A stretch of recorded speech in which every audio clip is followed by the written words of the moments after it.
Hey everyone, we are live Are we live? again. We are live. We are live. I hope that nobody can hear the water running in like the other room because I think that's what it was. I believe my son just tried to bug me, but I told him to get out of here. So maybe he's just, flooding the kitchen in retaliation as an 8-year-old. Who knows? Another week of maximum storytelling. Anneke and Josh Nagel. And this week we are talking exposure and light. So, exposure and all of the different ways that you can use your camera's settings to make your video look even better, right? Yes, I know a lot of people just kind of roll with automatic settings with their camera, and you're not always going to get the best results that way. Um, iPhones, GoPros, things like that, those are really kind of meant for run and gun scenarios that figure out exposure for you so that way you don't have to dial in your settings manually. If you're doing stuff to where you're constantly in the same environment, like for instance, you're in your conference room where the lighting never changes and it looks the same every single time. You know the white balance. You can dial in the look so that way it's consistent with all of your videos. Because if you leave it up to your camera, they may be jumping all over the place week to week if you do reoccurring videos like why is your office blue, or what's going on there with the exposure, why is your face so white and blown out. So we're going to go through just a couple different things today that you can do if you're using cameras like this, to where you can change your aperture and your shutter speed and your ISO to get your exposure correct in camera, so that way you're not trying to edit it later. Oh my gosh, I completely messed up my shot, and you're trying to fix it in post. It's probably not going to be the easiest way to go about it. So we're just going to show you a couple things today that you can do to get out of that automatic mode to start shooting manual. And especially if you're in the same, the same situation every week, you can just leave your camera on a tripod and you're going to be good to go. So And just to clarify for everyone at home, we're talking about just a normal DSL camera. It doesn't matter what brand, it doesn't matter if it's, the TX87, the brand new one, or that I just made those numbers up, or more of a basic DSLR camera.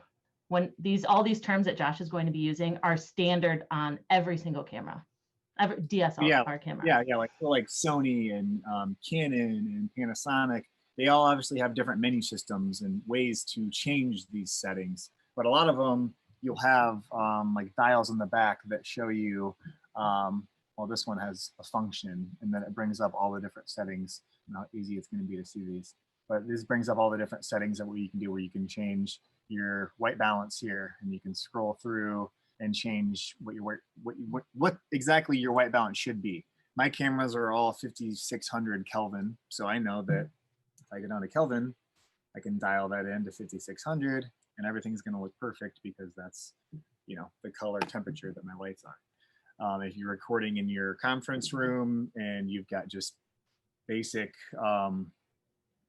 incandescent lights or fluorescent lighting, there's settings for those. So change that to match. That's always the first thing that I do, is set my white balance, because that's going to get your color right. So you don't want your skin to be like really green or orange or blue. White balance is going to change that. So I'm going to show you really quick what I look like if I change the white balance to something where it shouldn't be. So this is incandescent. You see the back of the camera, how it's really blue, right? Very blue. I don't have incandescent lights, so the camera is going to think that this is how it should look. And you can change some of the stuff after the fact, but it's not going to get anywhere close to how it should if you do it properly in camera. That's just really quick how just one setting could affect the entire look of your video. But that's just white balance. So get that dialed in properly, and you'll be able to see in the back of the camera exactly what is looking good. If you're doing this by yourself, have someone in your office sit down in the chair and you can get it dialed in, have their skin look accurate, and then you know that you're good to move forward from that step. So the second thing is to figure out how much light needs to come in. And exposure has called exposure triangle, that it works with shutter speed, aperture, and ISO to determine how much is. So obviously if it's a little bit darker, you need more light coming in. So This has to do with the different lens that you have on there. There's a aperture number, like this is f 2.8. I don't know if you can see that very easily or not. So this is an f 2.8 lens. So the most wide open this lens gets is 2.8. That's how much light can you possibly get in at one time. There are some lenses that go down to like 1.2, 1.4. You're going to get a lot of light in with those. But if you dial it down, you can change that f-stop. So the higher the number gets, the less light that comes in. So it literally closes down inside of it. So when you're at 1.2, it's all the way open. I don't even know if you could see it if I.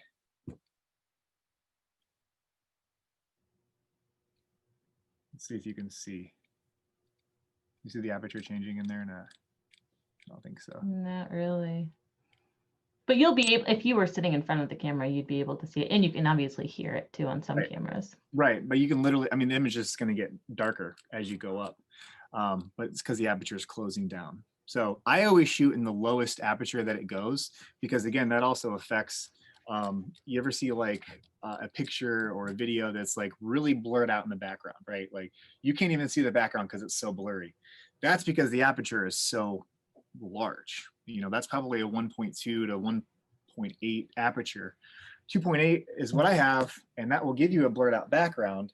But it also lets the most amount of light in. So I always set that down to as wide open as I can get to start with.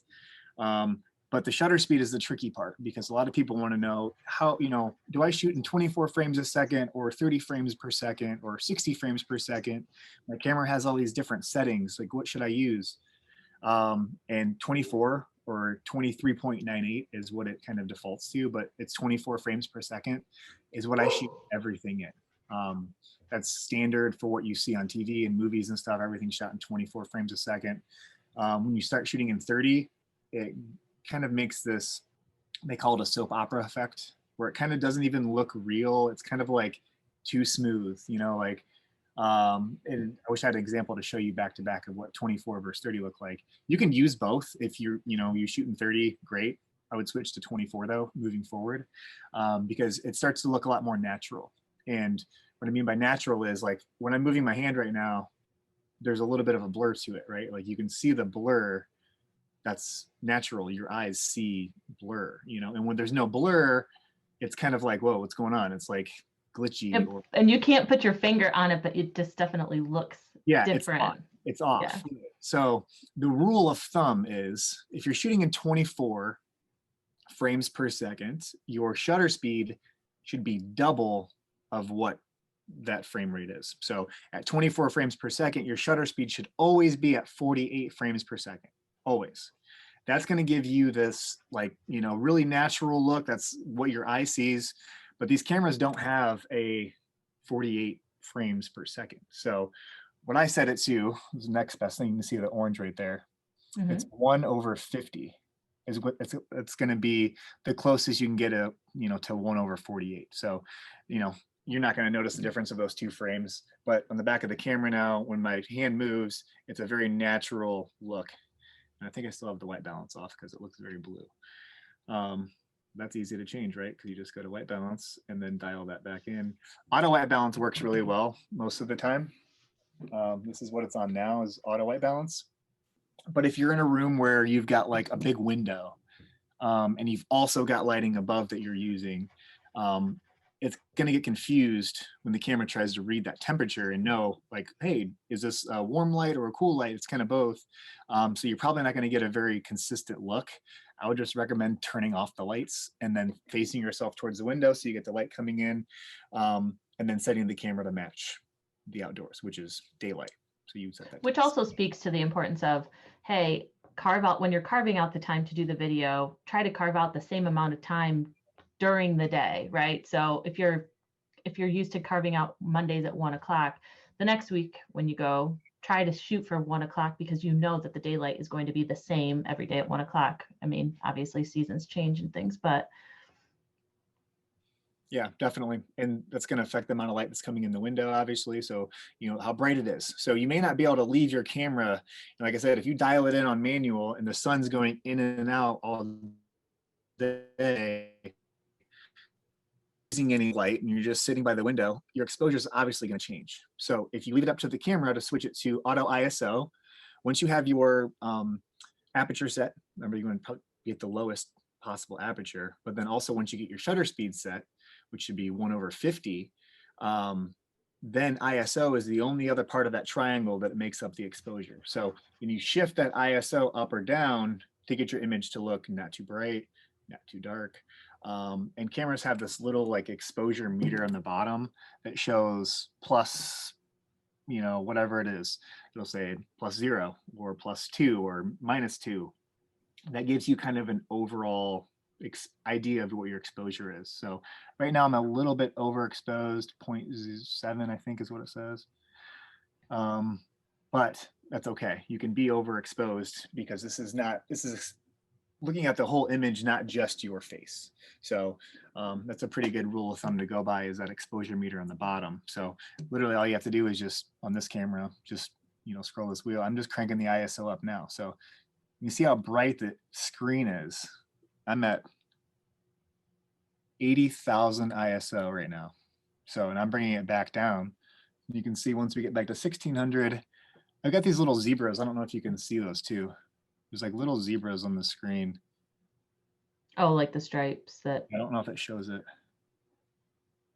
But that's an exposure setting that most cameras have actually, that if there's zebras on the screen, that part's blown out, it's too white. You want to get it to a point to where there's really no zebras on there. So if your camera has zebras, definitely use those. But like I said, this is just a really basic run through at exposure and what it is and what you should pay attention to and what matters.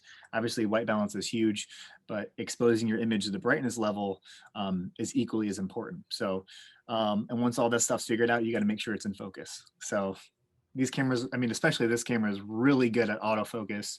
And if your camera's, a Canon or you're using even Nikon's, they've got a pretty good autofocus system. So if you're sitting in front of the camera, you're not going to be moving around too much to where you're going to be out of exposure. But if you're shooting stuff for, one of your client videos that you're doing, a testimonial, and you're moving around a lot, definitely take a look at your autofocus settings in your camera, because that's going to help you out a ton, unless you're really good at manually focusing. So do you suggest that people maybe put a piece of tape down if their camera's on a tripod and they have, they're always going to stand in the same spot, or they're always going to sit in the same spot? Just put a piece of tape down on the floor, and it sounds a little elementary, but it'll help you remember exactly where your camera is. And also, what you could do is put a piece of like Scotch tape on the back of if you got a thing like this that flips, you could put a little cheat sheet like, hey, my white balance for this room, I always set it to, incandescent. And then I always make sure my aperture is at 2.8. And then ISO 1600 is always, a pretty good result, just to give you an idea. And like she's saying, the distance, that's going to be for your focus. So if you don't move it, set it here, put your focus on where it needs to be, and you're good, because it never changes. And also, but that cheat sheet is a great idea, because I mean, I'm sitting here with a piece of paper and a pencil, and whenever I have my camera out, I'm like, okay, well, let's just test it and see, and write down what does work, and write down like, oh man, I definitely can't have it at 80,000 in this room because it's way crazy. Well, you might remember that in your mind, but just write it down on a piece of paper as you're going through it to help you remember the next week when you're doing your videos. Exactly, because you're going to know what you want, how you want your image to look. You don't want to rely on the camera to come up with that for you. So once you kind of get things dialed in, what looks good. Maybe do a little test video and roll it back and say, hey, is this too bright, or is this too dark? Or hey, maybe if I put a light in on this side, this will help. Kind of like, it's really kind of awkward and too dramatic, or maybe you want it to be dramatic. So fine tuning the way that you shoot, especially if you're in this consistent environment all the time, you've got room to play with it. So just kind of like see what works best for you. If you have any specific questions on like your camera or your setup, I use Canon, Sony, Panasonic, I even have a Nikon GoPro. So I know how to use all these different cameras. If you have any specific questions on your model or your lens, or what works, what should you buy, let us know. We'll be glad to help. Awesome. This was so helpful. I think it's really hard too, because especially for people that are just dipping their toes into video, they want to get a good camera so that the result can look great. But all of the settings are so overwhelming, and all of the numbers, and it's nerve-wracking to try to figure out what works, but hearing what they all do is helpful. Right. And people ask me all the time. I'm always getting messages saying, hey, like, what cameras do you use? Or I'm getting a camera for my daughter. What should I pick up? And honestly, there are so many really, really good cameras out there. It all depends on if you need to take photos, or you're just shooting videos. Like, this camera does both really well. But for me, having a camera, the specific one, I needed good autofocus. I need to, run around on a gimbal. And this thing can like find your eyeball and will focus on it from like 50 yards away, and will maintain focus like as you're running around crazy. Like, I was chasing my kids and even my dog, and it just keeps the focus locked. So it's $4,000, but to me, that's invaluable, knowing that I never have to worry about focusing on this again, and I can just run around and make sure that and never miss that right, super important shot. Exactly. So honestly, invest in good lenses, because that's what's going to make the biggest difference in your image. Camera bodies like are constantly getting updated every year, but if you buy good lenses like those lower aperture 1.4, you're going to get really creamy, like smooth backgrounds, and you're going to be really sharp in focus, and it's going to bring all that focus to you and what you're saying versus people looking. I mean, Anneke, I love your shot right there, but every time I'm like, oh, what she got back there? Like, oh, it looks like a good book. I'm going to check that out. But it's too blurry to see because right. It's so focused on my face and not the background. Right, exactly. So that kind of stuff really makes your image pop. And, like I said, if you have any questions about what you should buy or how to use what you have, let us know. Send us a message or comment on this post, and we'd be glad to help you out. And in the very, very near future, we are going to do a podcast episode about iPhone settings, but we want to hear all of your questions first. We want to know everything that you guys want to know so that we can take the time to make sure that we address all of those in the podcast. So please reach out to us in the next couple of weeks so that we can make sure that when we do the same for iPhone, well, and we'll probably do one for Android, but so many people have iPhones that we'll start with the iPhone one first. But all right, next week, every Wednesday, 12:30 Central Time, 1:30 Eastern, exclusively for the Maximum Lawyer Guild members. And then the podcast will be available to everyone else in a couple of weeks. But Maximum Storytelling, always tune in. Thanks. Thanks, guys.